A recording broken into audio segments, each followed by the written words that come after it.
Everyone, welcome to Naira study. अब आप सब कैसे हैं? आई होप कि आप सभी अच्छे होंगे और अपनी स्टडी को कंटिन्यू कर रहे होंगे। फ्रेंड्स, आज के वीडियो लेक्चर में जो आपका सब्जेक्ट इंग्लिश हो जाता है, इसके जो 2016 में आया हुआ पेपर है उसको सॉल्व करेंगे। ये आप लोगों के लिए मोस्ट इंपॉर्टेंट हो जाता है, क्योंकि आप लोग बहुत अच्छे से जानते हैं कि जो पेपर आए हुए होते हैं उसमें से आप लोगों को कितनी हेल्प मिल जाती है ना, क्योंकि कुछ क्वेश्चंस ऐसे होते हैं जो रिपीटेड होते हैं। तो इस तरह से आप लोग बहुत अच्छे से इसको समझिए और हो सके तो इसके नोट्स बनाते हुए चलिए, ठीक है ना। तो चलते हैं, आज की सीरीज का फर्स्ट नंबर क्वेश्चन देख लेते हैं। और आपको ये भी चीज़ें पता होनी चाहिए कि फर्स्ट नंबर क्वेश्चन जो हो जाता है यानी कि 1 to 5 नंबर क्वेश्चन आपके ऑब्जेक्टिव टाइप होते हैं, उसके बाद वेरी शॉर्ट होते हैं और उसके बाद शॉर्ट होते हैं। तो इस तरह से 3 टाइप क्वेश्चंस आते हैं। तो देख लेते हैं। Translation cum grammar method is also known as classical method, competitive method, analytic method या साइंटिफिक मेथड। तो grammar translation method, other name इसके और क्या क्या है इसको भी जान लेते हैं। जैसे आपका हो जाता है oldest method, classical method, traditional method, popular method, ये सब हो जाते हैं मोस्ट पॉपुलर इन इंडिया, ठीक है। तो इसमें आपका कौन सा मेथड निकल कर आया? क्लासिकल मेथड, है ना। Oldest method, classical method, traditional method, popular method, अगर यहाँ पे ये कोई भी नाम दिए होते तो ये grammar translation method also known as क्या होता है, तो वहां पे आप टिक कर देते। अगर ट्रेडिशनल मेथड होता तो उस पर टिक कर देते, पॉपुलर मेथड होता तो उस पर टिक कर देते। यहाँ पे क्लासिकल मेथड है तो आपको क्लासिकल मेथड पर टिक करना रहेगा, ठीक है ना। क्वेश्चन सेकेंड हो जाता है the origin of direct method. तो the origin of direct method England, France, Italy, America. अब इसमें देखिए बहुत सी जगहों पे, हर जगह पे ज़्यादातर फ्रांस लिखा हुआ है, ठीक है ना। लेकिन फ्रांस ना होकर इसका जो आंसर राइट है वो इंग्लैंड है, अराउंड 1900, ठीक है ना। यानी कि आपका ए ऑप्शन राइट हो जाता है। क्वेश्चन है which of the following completes the sentence hardly had I reached the station dash the train left. तो जब या कब यहाँ पे यूज होगा ना, तो एज, देन, व्हेन, इफ, यानी कि व्हेन। सी ऑप्शन आपका राइट हो जाता है। France verb from the word position, अब या इसमें कौन सा आएगा? तो पसेस यानी अधिकारी। डी ऑप्शन आपका राइट हो जाएगा।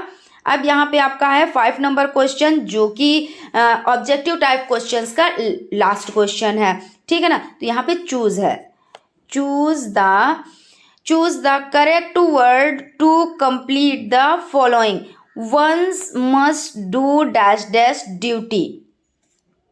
यहाँ पे देख लेते हैं, वंस है, हिज, हर, अवर। तो one must do once duty, तो ए ऑप्शन आपका राइट हो जाता है, यानी वंस राइट हो जाता है। यहाँ पे आपके ऑब्जेक्टिव टाइप क्वेश्चंस कंप्लीट होते हैं। अब आपके हैं very short answer type questions, देख लेते हैं। Combine the following sentences into a compound sentence. Compound sentence आप लोग बहुत अच्छे से जानते हैं, डिटेल में इस पर डिस्कस कर चुके हैं, ठीक है ना। तो अब कंपाउंड सेंटेंस में क्या होता है ये भी आप लोग जानते हैं, क्योंकि सेंटेंस क्या होते हैं, अलग अलग दिए होते हैं, उसको आपको एक में करना होता है ना। बहुत लेंथी दिए होते हैं और उसमें आपको इस तरह से एक में सब करना होता है, जैसे कि राम खाना खा रहा है, फिर राम वहां जा रहा है, इस तरह से होगा। लेकिन जब राम राम कई बार आया है तो उसको आप एक बार भी तो कह सकते हैं ना। तो यही तो होता है ना कंपाउंड सेंटेंस, और इसमें एक वर्ड भी यूज करते हैं, ये भी आप लोग जानते हैं। तो देख लेते हैं, द एनिमल में बी ए फिश, यानी क्या कह रहे हैं, एक जानवर हो सकता है। इट बी ए सरपेंट, या बड़ा सांप हो सकता है। It must be A one of them, या एक बड़ी मछली हो सकती है ना। तो कुछ भी हो सकता है। अब इसको आप किस तरह से बनाएंगे? कंपाउंड सेंटेंस में आपको बनाना है।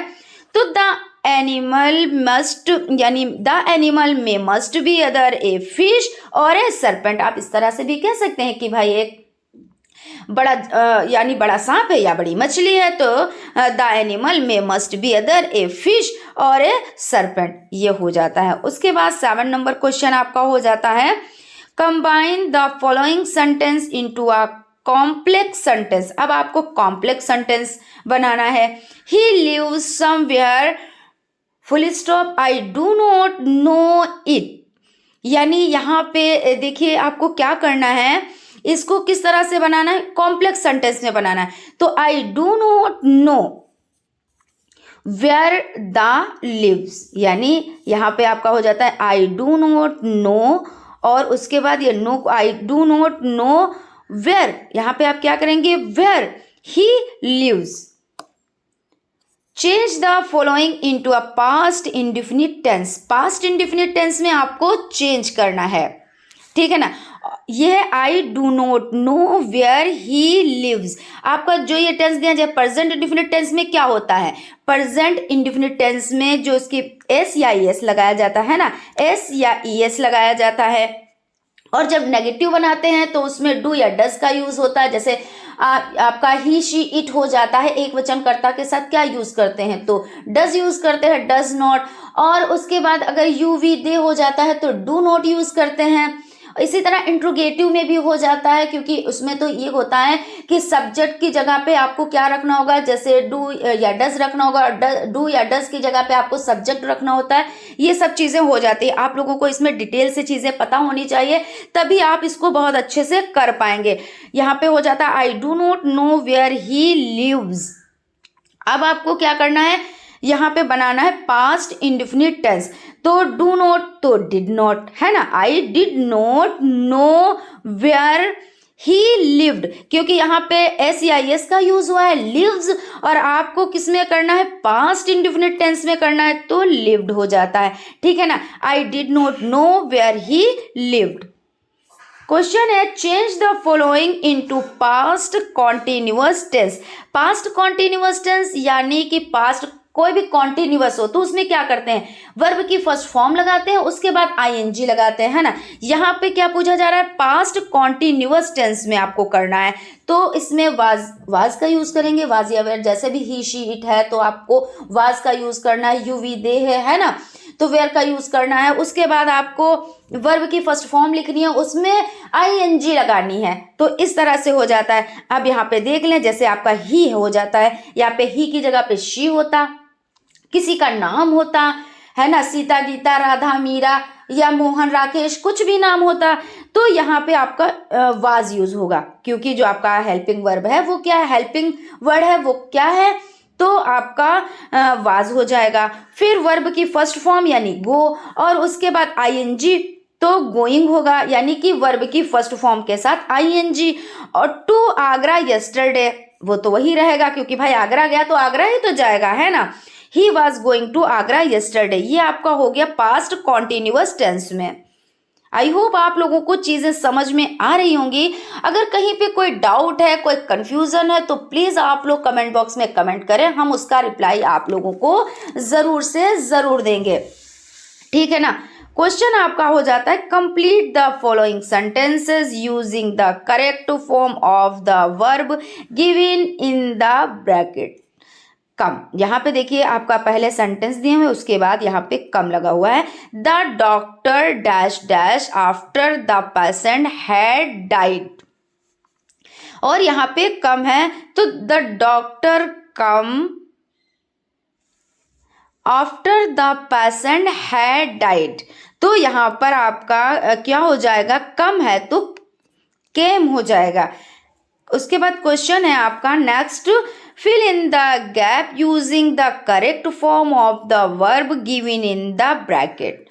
Shyam will have left for Mumbai before the rainy season dash dash begin. यहाँ पे क्या करना है, गैप जो है, fill in the gap using the correct form of the verb given in the brackets. देख लेते हैं, Shyam will have to left for Mumbai before the rainy season begins, जहां पे begins हो जाएगा। क्वेश्चन है आपका शॉर्ट आंसर टाइप क्वेश्चंस, यहाँ पे very short answer type questions complete हो जाते हैं। अब आपके short answer type questions complete करेंगे। What is the difference between on object Adjective and adverb define at least with one example of each. अब यहाँ पे देख लेते हैं. Adjective, an adjective qualifies a noun or a pronoun, while an adverb qualifies a verb. इस तरह से ये देखिए तो आपको याद ही करनी रहेगी. इसमें आपको, आप जब तक याद नहीं करेंगे इसको तब तक कैसे अच्छे से लिख पाएंगे, है ना. For example, Lakshmi is the fairest girl in my class. Go quickly, otherwise you should miss the train. In first example, for is the adjective and in second example, quickly is an adverb. Fill in the blanks with the correct preposition. यहाँ पे आपको preposition fill करनी है. Death is preferable और उसके बाद dash है dishonour. यहाँ पे क्या होगा, डेथ इज प्रिफरेबल तो टू का यूज होगा. किसका यूज होगा, टू का. आपकी जो प्रीपोजिशन टू हो जाता है इसका यूज होगा. और आपका है he is confident dash winning. तो ही इज कॉन्फिडेंट, किसी चीज के लिए कॉन्फिडेंट है तो ऑफ का यूज करेंगे तो आपका यहाँ पे ऑफ हो जाएगा. ठीक है. Use the following phrases in the sentence of your own as to bring out their meanings clearly.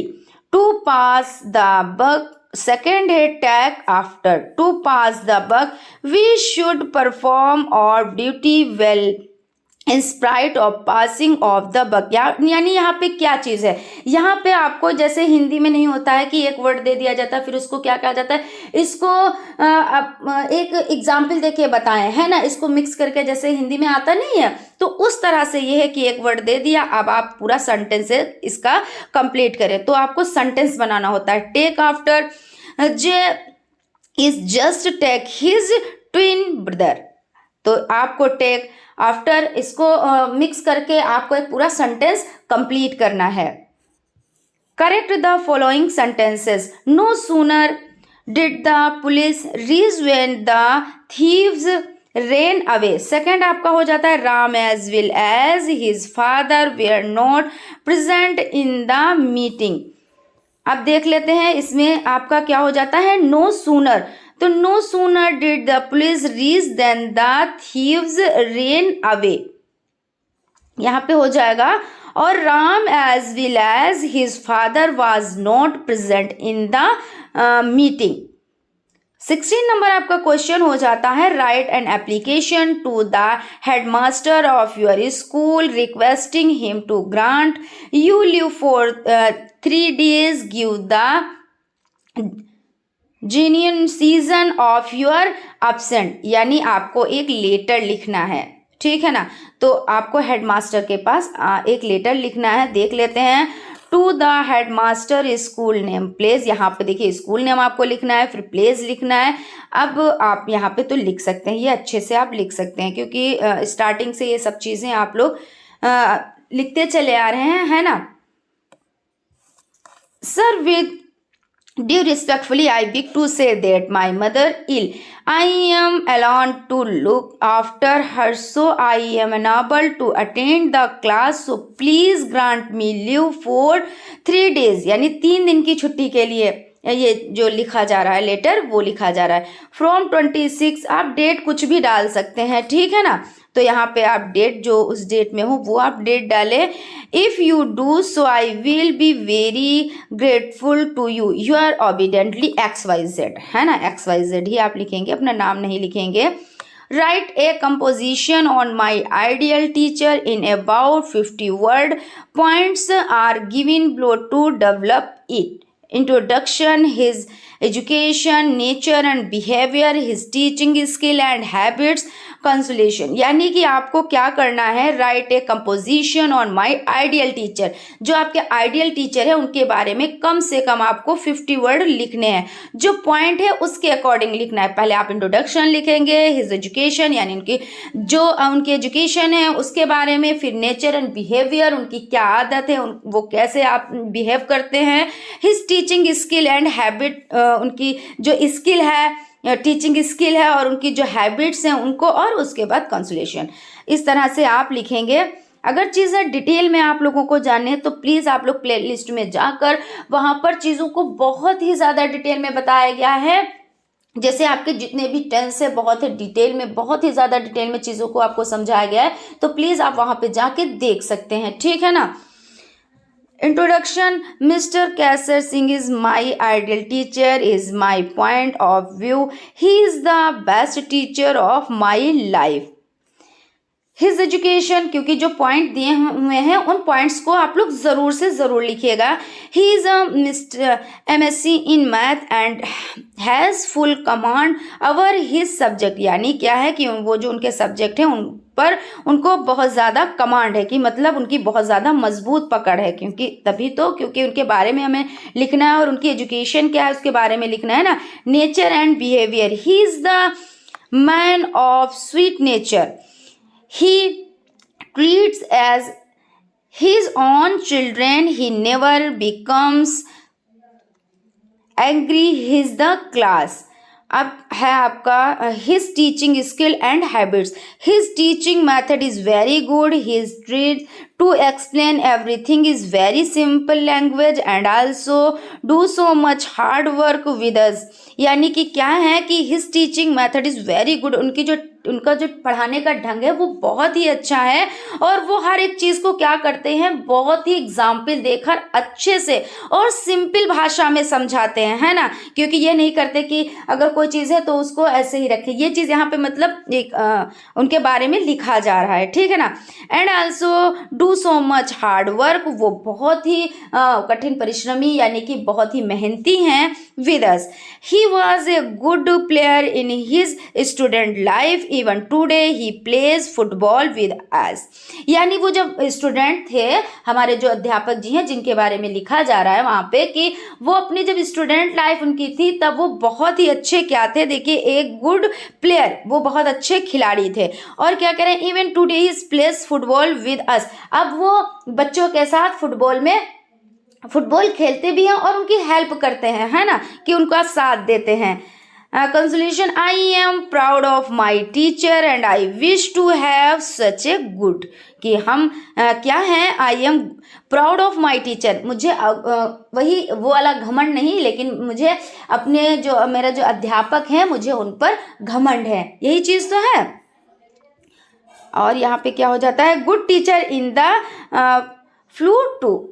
अब आपका जो क्वेश्चन है आज की सीरीज का लास्ट क्वेश्चन है, क्योंकि आपको पता है 18 क्वेश्चन ही आते हैं। देख लेते हैं। Read the following passage carefully and answer to given based on it at Santini.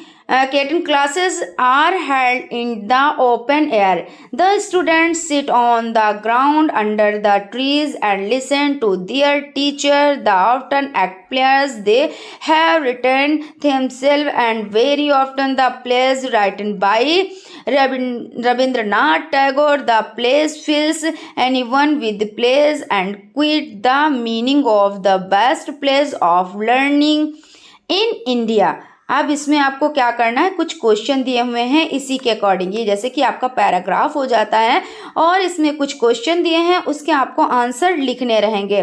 Where do the student sit at Shanti Niketan. Second है find out the word which has the following meaning in the passage home.